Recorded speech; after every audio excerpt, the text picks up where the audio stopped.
Eto na nga mga chong, marami tayong basketball updates. Poy Eram, walang pake sa Barangay Ginebra fans. Hanggang kailan na nga lang ba si Justin Brownlee sa Barangay Ginebra? Ito nga si Justin Brownlee mga chong, ang pinaka-isa sa dahilan kung bakit muling nakakakuha ng kampyonato ang Barangay Ginebra. Simula ng first stint niya sa Ginebra noong 2016 ay tuloy-tuloy nga nitong nabibigyan ng kampyonato ang kanyang kupunan at every season ay merong at least one championship ang Barangay Ginebra. Pero hindi na nga gaya ng dati yung sitwasyon ngayon ni Justin Brownlee sa Barangay Ginebra dahil unti-unti na rin talagang nag-fade yung kanyang performance. Kayang-kaya pang sumabay nitong si Justin Brownlee pero napakalaki na talaga ng ibinaba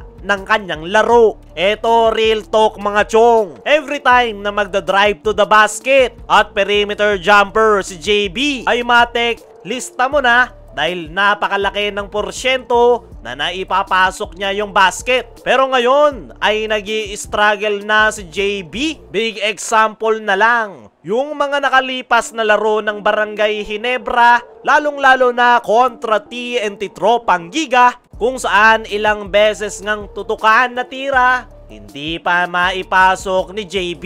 Kaya naman, naiintindihan ko yung ilang mga fans na nagsasabi na dapat nang palitan si Justin Brownlee. Pero para sa akin mga chong, ay nandoon pa rin naman yung laro ni Brownlee. Ang kaso nga lang, kabisado na ng PBA teams kung ano yung kanyang laro. Sa tagal ba naman niyang naglalaro sa Barangay Ginebra ay nakagawa na nga ng paraan yung mga ibang kupunan kung papaano pipigilan si Brownlee, partikular na ang TNT Tropang Giga. At para sa akin mga chong, ay mayroon na lang 1 to 2 years itong si Brownlee sa Barangay Ginebra, and that's the reality. Dahil hindi na nga ito bumabata at unti-unti na nga yang lumalabas sa kanyang laro. Nakakalungkot, pero ganyan talaga ang basketball, palakasan ng stamina at para sa mga bata. Sa ngayon ay kaya pang sumabay ni Justin Brownlee. Pero gaya nga ng sabi natin kanina,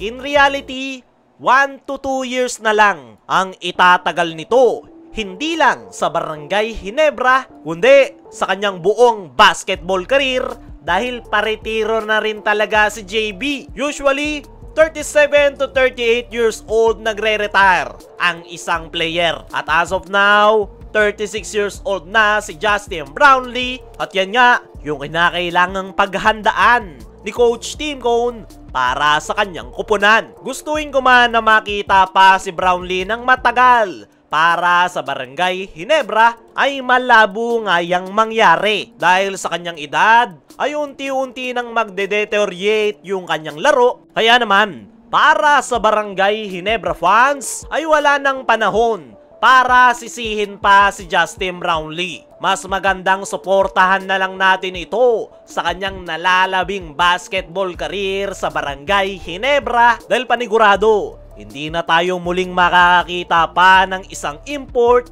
na gaya ni Justin Brownlee. Kaya habang nakapaglalaro pa ito para sa Barangay Ginebra, ay suportahan nga natin ang nasabing import. Malay nyo sa suporta ng mga fans ay mas tumagal pa yung kanyang basketball career at makapagbigay pa ng mga kampyonato bago ito tuluyang magretiro sa professional basketball. Isa nga lang yung sigurado mga chong, hindi pa babayaan ng Barangay Ginebra itong si Justin Brownlee kahit ano pa man ang mangyari. Kahit pa mag-struggle ang kanilang kupunan ngayong conference, ay hindi nila ito papalitan bilang respeto sa mga nagawa nito at naibigay na kampyonato sa kanilang kupunan. Dumako naman tayo dito sa kabilang balita.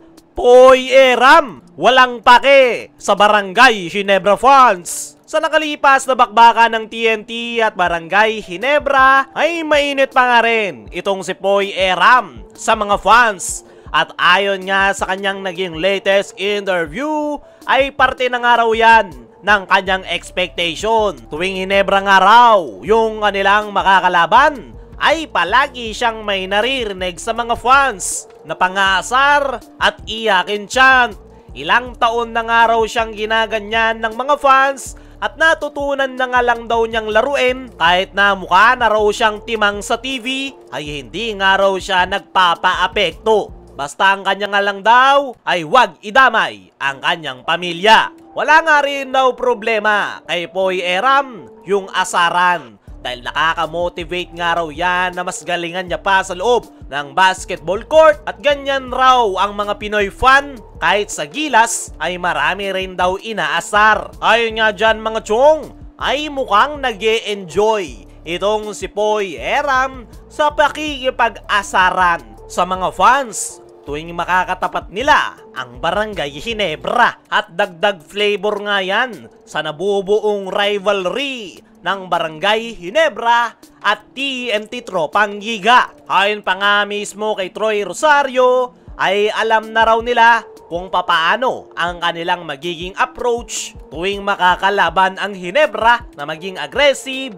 smart, kalmado hanggang dulo. At yan nga raw yung gusto nilang panalo. Kaya mga chong, ano ang masasabi nyo sa pakikipag-asaran nitong si Poy Eram sa Barangay Hinebra fans? At sa tingin nyo, hanggang kailan na lang si Justin Brownlee sa Barangay Hinebra?